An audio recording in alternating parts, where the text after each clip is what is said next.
night, it brings refuge, and we ran and hide by light of the moon. Hey guys, this is Chilla, aka Sochella, for those of you that are new. I feel like I haven't done a political commentary video in a long time, but I wanted to come on here and do a video addressing something that has been happening for some years now to my recollection, but I felt like it was worth having a conversation about, to just raise awareness and to also just let people know that there are so many other things that are happening throughout the world that we have to also bring to light. So today I actually wanted to talk about police brutality in Nigeria specifically. So for those of you guys that aren't familiar, there's been a social media movement going on to raise awareness to what's going on in Nigeria with the End SARS movement. For those of you that are not familiar, they have a special unit. It's called SARS, which is an acronym for Special Anti-Robbery Squad. I think what they were initially meant to do is to target Yahoo boys or just like scammers, but then to also just protect citizens from being like actually robbed on the street. And what is coming out now, especially based on a lot of people's testimonies, a lot of folks that also come from other diasporas and go back to Nigeria have also said that they've had experiences with the SARS unit, kind of like targeting them, either for being young, looking like they have money, for also just simply looking like they fit a certain profile. And what's unfortunate is that a lot of times these people are either getting brutally attacked. Some women have been said to have experienced sexual violence at the hands of police as well. And also a lot of times people end up getting embezzled, because what happens is, because they look like they have money, some of these SARS unit officers end up approaching them and targeting them so that they can get money out of them. And they kind of use intimidation tactics to make them feel like they have to I guess abide by whatever it is that's being said. And I completely understand why people end up cooperating, because I know there's a lot of different parallels that are being made from the End SARS movement to Black Lives Matter, but the truth of the matter is that the difference is that in Africa there isn't really as much accountability on the government side, whereas in the US, for example, people at least the government will act like as if they care, or that they're going to do something about it, and that there's some type of processes of getting some type of justice. Whereas in Africa, and obviously I'm just saying Africa because there's plenty of different countries where this is a reality. Even in my own country of South Sudan, even though I haven't personally been back in some years, I have also heard people's testimonies of them receiving the same kind of treatment from cops out there as well. So a lot of the times people feel like they do kind of have to just give in and give their money to people. To those police officers, because they want to just kind of get out of the situation without any harm done. And unfortunately, there have also been people who have been, not only just brutally attacked or sexually harassed, but they have also either, been kidnapped for long durations of time where their families aren't aware of where they're at, or they even have killed some people as well. And I think that is something that we really need to kind of like raise awareness about, and I'm glad that there has been national attention on this. However, I wanted to kind of address something that I've noticed, especially in the last few months, when people have been kind of jumping on certain activism bandwagons. And I seen a video earlier that IAMELOHO posted, and she was kind of addressing how a lot of people, especially Nigerian influencers, have been getting a lot of backlash for not addressing certain things.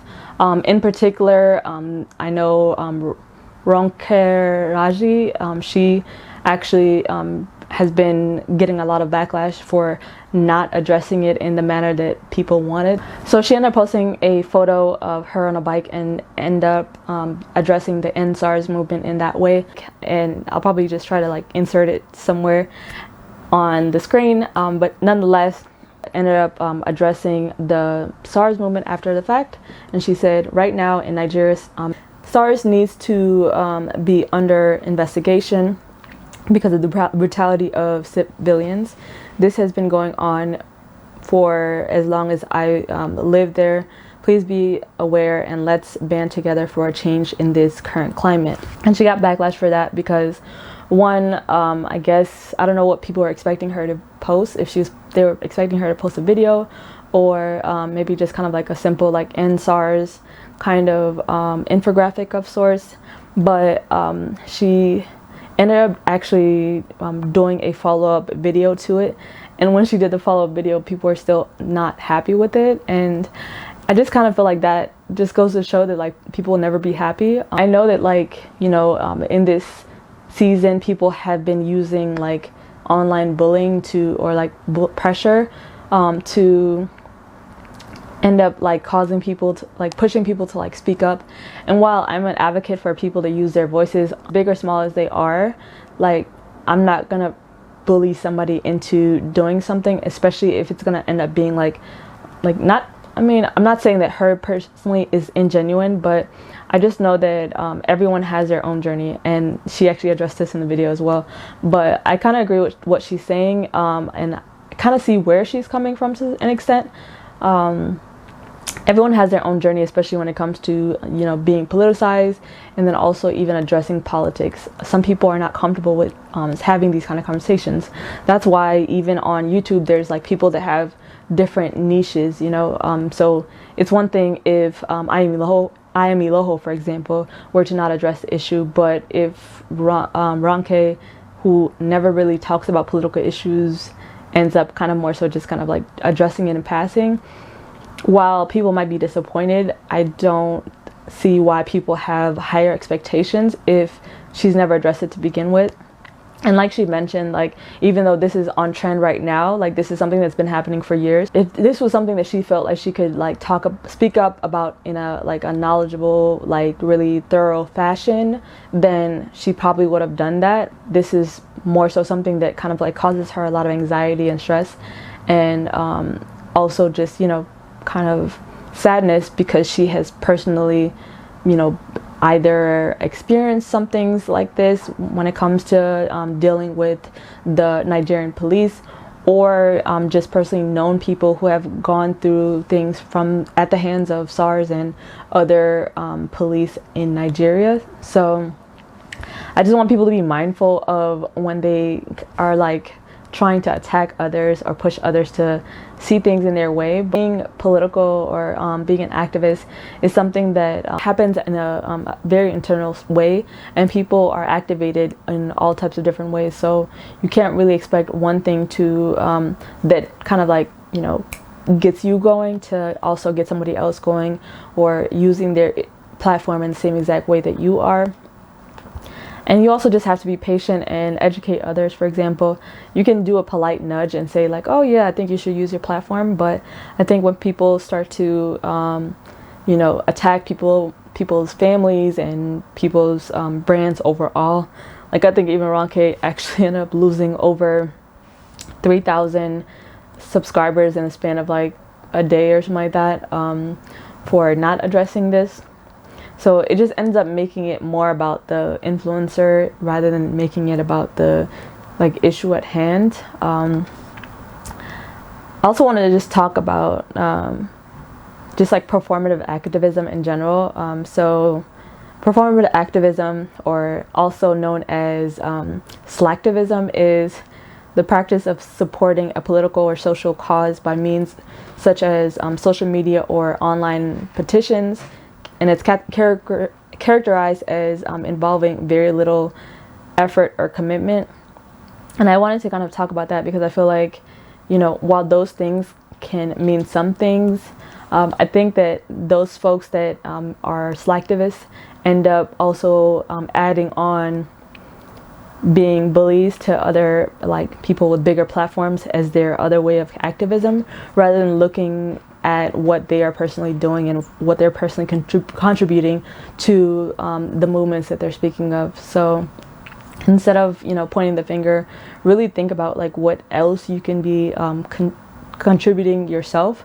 And if you're already doing those other, like, you know, passive things, then either, you know, try to connect with others within your personal life and organize people within your personal life so that they can kind of like be aware of what's going on, rather than like spending time tearing down someone else who you know nothing about. And I also wanted to address one last thing that was in the video with IAMELOHO. So a person ended up talking about how, and I quote, is that they said, let's be honest, Americans don't care about African problems. It doesn't matter where they're originally from. And the second statement, or kind of like topic, was if people can appropriate their own culture, or if they're just being foreign for convenience. I guess that's kind of how I took it. And people are kind of like attacking Nigerian influencers for not using their platforms for addressing stuff that's going on in Nigeria, but they are, you know, kind of being foreign for convenience. So they, you know, uplift the culture when it comes to music or when it comes to their fashion, but they won't really want to, you know, dive into the issues that are actually going on and use their platform for the greater good. And I guess what I'll say about that is that I kind of see where they're coming from, but yet again, I feel like everyone's like political journey is personal, and I would rather someone kind of reach a point to where they're actually, you know, intentionally thinking about how they're going to be civically active by learning things on their own, by personally getting active in their own communities, by, you know, donating money from their own pockets, and also getting out in the streets on their own as well, and organizing amongst their networks, rather than just doing you know, hopping on a trend on social media just because it's popping at the time, you know. And I also wanted to say that, like, when it comes to the whole concept of like Americans or people that who now live in Western diasporas not addressing things that are going on in Africa, I think sometimes that's kind of like easier said than understood, because while, like, I guess I'll use myself for an example. I am from South Sudan. I've never actually been in South Sudan, but I was born in Khartoum, Sudan, and, you know, in 2011 my, you know, country seceded, and now I identify myself as a South Sudanese for political reasons. And in South Sudan there are a lot of different issues going on. Like I said, there's also police brutality going on right now. People can't even protest and not fear for their lives. And for me personally, why I don't bring things up all the time, I use my other personal platforms such as like Facebook, Instagram, to address these issues. But the reason why I don't always come on YouTube to kind of like talk about certain things is because I want to make sure that I'm coming in with all of the facts, because sometimes, you know, these are issues that a lot of other people are not really knowledgeable on, so I want to use my platform to the best extent that I can. But two, because like America and South Sudan are so different, like when it comes to activism and what can create change here versus what can create change there are two different things. And I first have to take the time to do my own homework and to also look into what like the local like activist groups are doing there, so that I can, you know, effectively help them, rather than just doing it for the sake of, oh well, I posted something about it and that's that, you know. And I certainly wouldn't be the type to go ahead and be like, oh yeah, well, you know, I have a small platform of only a few hundred followers for example, so I'm gonna end up going to, instead of focusing on what I have to do or what I'm contributing to certain movements, I'm gonna go ahead and attack like Nema Teng, for example. And it's like, yet again, she's a beauty influencer who also is not, she's not like our figurehead leader, you know. It'll be great if she addresses certain things, but I'm not gonna, you know, go ahead and tear her down or bring her down, because she's trying to figure things out just like anybody else. So I just want people to, you know, continue to think about things before they actually do them, and to put themselves in people's shoes before they like just go ahead and spew out hatred. Anyways, thank you guys so much for watching. If you guys had any additional thoughts or comments, go ahead and leave them in the comment section below, and I'll be sure to try to include any videos that I've watched for this video to kind of like, you know, give you guys a little bit more context in case you want to do your own research, or just hear like personal testimonies of people that have had experience with SARS officers as well. So encourage folks that are that don't already to look into international news a little bit more as well, because I think a lot of times there are parallels of what's going on around the world versus what's going on here, and because we aren't really, you know, being shown it on our own personal like platforms or social media, we aren't really aware that like these things are actually still happening. So I encourage others to continue to educate themselves, to continue to do what you can in your local respective areas as well. And with that being said, thank you so much for watching. Subscribe if you already haven't, and I look forward to seeing you guys in the next video. Peace. So I want to say thank you to my mom. How low, wherever you say I will go.